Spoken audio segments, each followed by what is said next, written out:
5ই September এক গরিব ব্রাহ্মণ পরিবারে মাদ্রাজে প্রেসিডেন্সি, বর্তমান যেটা আমরা তামিলনাড়ু তিরুতান্নি গ্রামে এক ব্রাহ্মণ দরিদ্র পরিবারে তার জন্ম হয়েছিল। এই সর্বপল্লী রাধাকৃষ্ণন।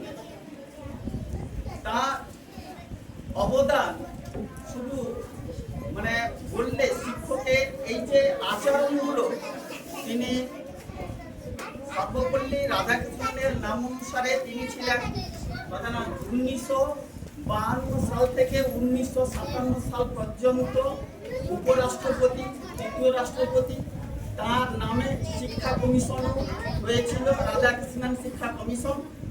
এই কমিশনে যা যা বলা ছিল যে শিক্ষার অগ্রগতি, যুবক সম্প্রদায় মানব কল্যাণের কাজে যাতে শিক্ষার উন্নতি ঘটাতে পারে, তার এই অবকাশ তিনি করে গেছিলেন। তাই তিনি আমাদের কাছে অমূল্য এবং স্বর্ণাক্ষরে যা ইতিহাসের পাতা বা আমাদের জীবনের কাছে একটা উজ্জ্বল নক্ষত্র হিসাবে দাঁড়াতেন। তিনি শুধু ছাত্রদের প্রতি তিনি কিভাবে তার নৈতিক মূল্যবোধ, তার আচরণ, তার সংস্কৃতি, এই সব, কেউ বা উকিল, কেউ বা মাস্টার, কেউ বা ডাক্তার, কেউ বা ইঞ্জিনিয়ার, এই গড়ার পেছনে রয়েছে শিক্ষক।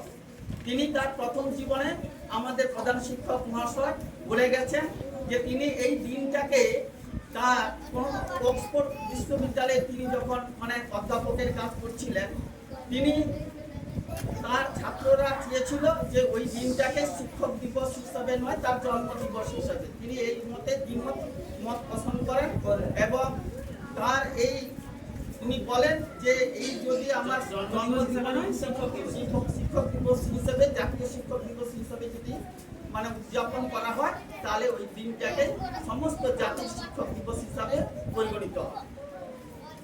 এই বলে আমি আমার মূল্য বক্তব্য শেষ করছি।